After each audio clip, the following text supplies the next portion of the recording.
Assalamualaikum warahmatullahi wabarakatuh.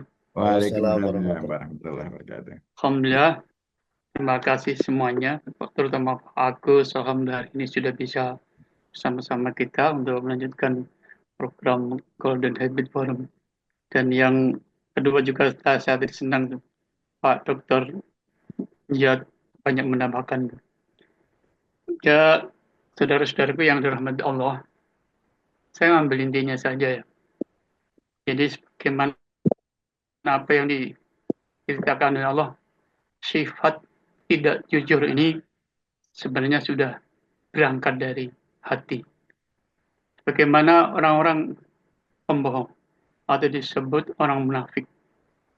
Mereka itu kan diterangkan oleh Allah, yakuluna ma laysa fi qulubihim. Jadi ucapannya mereka pun itu sudah sebenarnya tidak ada rasa mau menepati apa yang diucapkan. Itulah makanya betapa pentingnya seperti Pak Dr. Agus mengulas materi ini supaya menjadi pelajaran semua pihak. Faktor kebohongan itu betul-betul menjadi sumber perpecahan, terjadinya beberapa kerusakan dalam organisasi, lebih-lebih dalam pemerintahan. Karena tidak jujur itulah jadi rapuh sesungguhnya kekuatan persatuan itu. Saling mencurigai, saling tidak percaya antara sesama. Makanya Masya Allah tidak pantas katanya Rasulullah. Tidak ada orang Muslim itu bersifat pendusta itu sebenarnya. Itu idealnya. Begitu aja Pak Dr. Agus. Terima kasih. Assalamualaikum warahmatullahi wabarakatuh. Waalaikumsalam Waalaikumsalam warahmatullahi warahmatullahi wabarakatuh. Luar wabarakatuh. biasa Pak Mustahil. Ya, ya. Masih ada dari para asatidz sekalian yang lain Ini sebelum nanti Dr. Agus. Yai Sairi yang belum ini. Wah, Ya. Silakan Nak Sairi. makasih. Assalamualaikum warahmatullahi wabarakatuh. Waalaikumsalam warahmatullahi Waalaikumsalam warahmatullahi Luar wabarakatuh. biasa sekali pencerahan kita pada pagi hari ini. Dan Alhamdulillah Pak Agus ini kawan-kawan se-PDM Kalteng ini cukup banyak masuk ini. Ah, cukup banyak. Alhamdulillah. Karena kita sudah membentuk tim Golden Habits se-Kalteng. Ah, kita Alhamdulillah. akan ajak terus ke PDM-PDM se-Kalteng untuk ikut dalam kegiatan pengajian kita tiap Sabtu ini. Alhamdulillah kajian kita tadi terkait dengan persoalan yang utama dan memang ini sangat penting yaitu kejujuran. Karena itu ada istilah kita mungkin di Indonesia ini, kita ini banyak orang pintar tapi sedikit orang jujur. Nah mudah-mudahan kita bagian daripada yang sedikit itu. Karena bagaimanapun tadi dikatakan kejujuran itu adalah fondasi yang paling utama dalam kehidupan kita, baik dalam keluarga, bermasyarakat, berbangsa, dan bernegara. Karena itu mari kita sama-sama mulai ini dari diri kita, lingkungan kita, supaya jangan sampai ada di antara kita, apa istilah kalau, jangan ada dusta di antara kita. Karena itu sangat penting sekali. Itu aja mungkin sedikit komentar Pak Agus. Jadi intinya adalah eh, kejujuran itu mahal, dan itu harus menjadi bagian daripada kehidupan kita meskipun sulit untuk diterapkan dalam keseharian kita. Makasih. Assalamualaikum warahmatullahi wabarakatuh. Waalaikumsalam warahmatullahi wabarakatuh. Masih ada Ustadz Nana mungkin ini dari Ustadz Nana ada yang mau disampaikan? Ya, Silakan sedikit Ustaz aja ya. Nana. Ya. Terima kasih eh, kesempatannya yang diberikan pada saya. Dan saya ingin mengucapkan selamat kepada Pak Ustadz Agus ya. Sehat lagi. Mudah-mudahan ini kegiatan forum habit ini tetap konsisten membina moral dan agama. Sedikit mungkin untuk membangun di dalam kenapa kita harus jujur. Nah, ini untuk membangun kepercayaan atau trust. Mengapa? Karena orang yang tidak jujur atau pembohong, ketika dia jujur itu kejujurannya tidak ada yang mempercayainya. Saya pernah baca suatu buku ya yang namanya Little Age dulu. di mana ada seorang anak yang sangat nakal sekali, ya. Dia itu ketika ibunya tidak ada sedang ngantor, dia itu menelepon damkar, ya, yang menyebutkan bahwa rumahnya itu terbakar, sehingga datanglah para damkar dan ternyata kan rumahnya tidak terbakar. Pada suatu hari si anak ini melihat ada seorang preman yang sedang membunuh orang kaya, dan kemudian si anak kecil itu disebutnya little age, ya, dikejar oleh preman dan dia lari, kemudian minta tolong pada ibunya, tapi ibunya tidak mempercayainya karena dia setiap harinya pembohong, gitu. Jadi sebetulnya benar-benar kita harus mempertahankan dan meningkatkan kejujuran demi tadi, ya, kepercayaan kepada diri kita, keluarga, dan mungkin juga yang tadi struktur persaudaraan yang lain. Sekian, terima kasih. Assalamualaikum warahmatullahi wabarakatuh. Waalaikumsalam warahmatullahi wabarakatuh. Masih ada satu pertanyaan dari Pak Isman Yusuf tadi. Sejauh mana dalam konteks mendamaikan saudara kita yang sedang berkonflik, kemudian mungkin bagaimana menjaga perasaan istri. Dalam konteks ini masih ada norma atau value dalam tanda kutip yang membolehkan untuk kita tidak berkata yang sebenarnya. Nah, ini mungkin monggo perlu ditanggapi ini, Dokter. Ya. Baik, ya. Sebelumnya saya ucapkan terima kasih kepada Bapak-bapak yang sudah memberikan tambahan, penguatan maupun pertanyaan. Yang ini intinya mari kita menjadi orang yang berperan di dalam membangun kejujuran ini pada bangsa ini. Sebab masalahnya sudah kritis. Siapa yang bisa berjuang untuk membangun kejujuran, ya, kalau bukan kita, maka perlu ada pasukan tim, ya, yang berjuang untuk membangun kejujuran ini. Tadi Ustaz Ziyad juga sudah memberikan sebuah menurut saya perspektif yang luar biasa, ya, bagaimana kejujuran itu ternyata dampaknya dahsyat. Orang yang biasa maksiat, ya, biasa zina, gitu ya, hanya oleh Nabi diminta untuk jujur, ya, jujur, wah, itu bisa meninggalkan perbuatan maksiat itu. Karena dia tidak bisa berkilah ketika ditanya, tadi ngapain? Dia nggak bisa ngomong yang lain, ya. Wah, tadi saya zina, itu kan menjadi sesuatu yang memalukan. Sehingga orang berjuang untuk tidak melakukan sesuatu yang tidak baik. Ini maka bahwa asid, ya, itu yahdi ilal bir, ya, dia membawa kepada kebaikan. Nah, ini saya kira dampaknya ini, ya, Ustaz Ziyad sudah memberikan perspektif yang saya pikir ini juga menjadi sesuatu yang kita perlu perjuangkan untuk jujur. Dan terkait dengan tadi yang disampaikan Ustadz Nana, ya. Misalnya orang kalau biasa tidak jujur, kejujurannya menjadi tidak percaya. Nah, itu makanya Rasulullah menjadikan jujur ini menjadi akhlak, ya. Tata nilai akhlak yang mesti kita jadikan menjadi akhlak kita. Yang namanya akhlak, ya, itu kalau kita sudah melakukannya tanpa dipikir-pikir lagi.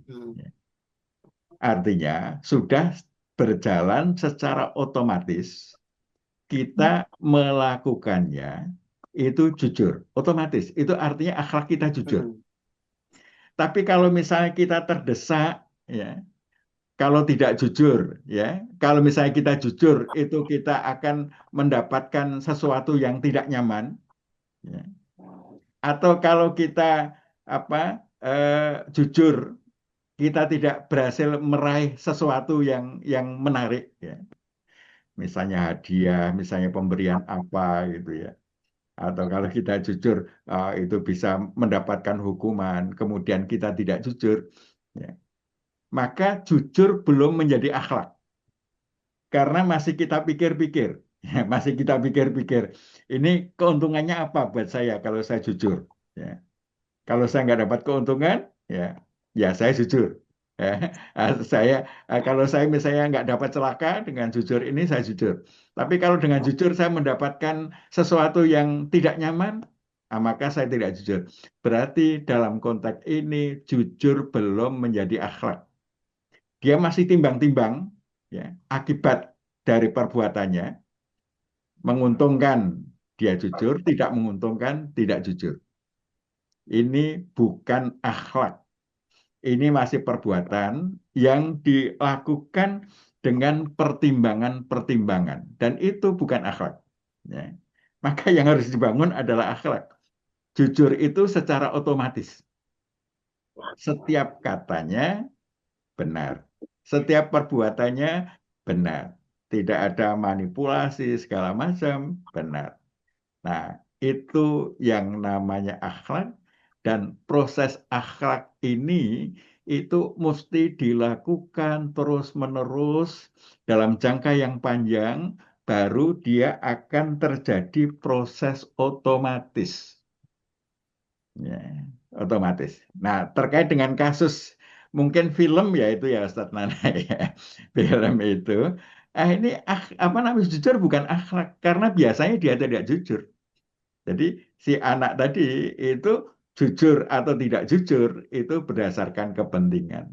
Nah, ini banyak di antara orang-orang ya, di negeri kita ini, kejujuran tidak menjadi akhlak tapi menjadi pertimbangan, ya, menjadi pertimbangan. Dia bisa jujur ketika dia dapat keuntungan, ya, dia tidak jujur ketika tidak dapat keuntungan atau sebaliknya.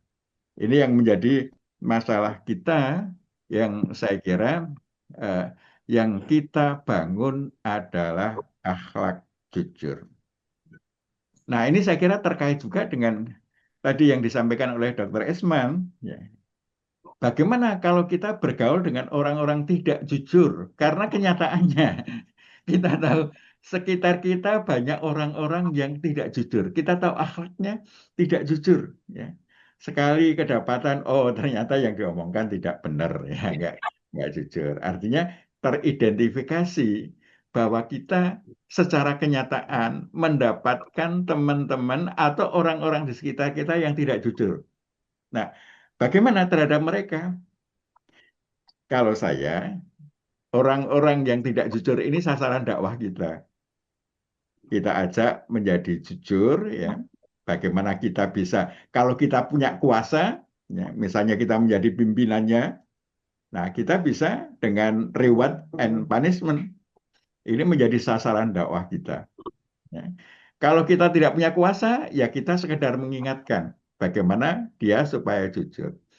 Nah, jadi mereka posisinya adalah sebagai sasaran dakwah. Karena kita mendapati kenyataan bahwa mereka belum jujur. Dalam konteks persaudaraan, mereka belum menjadi saudara kita. Artinya mereka menjadi teman interaksi, tetapi mereka belum menjadi saudara kita. Karena salah satu tanda orang beriman, jujur, itu dia belum dimiliki.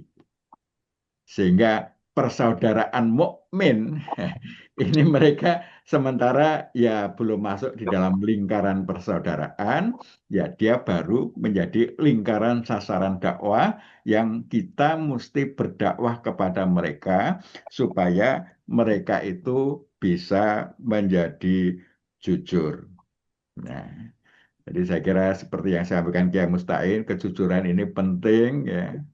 Tapi ini menjadi masalah besar, ya, di mana lingkungan-lingkungan yang ada di sekitar kita banyak yang tidak jujur. Nah, bagaimana konteks bohong untuk maslahat, mendamaikan? Nah, menurut saya itu tidak perlu dijadikan akhlak. Kenapa? Itu sifatnya kasuistik, ya, kasuistik.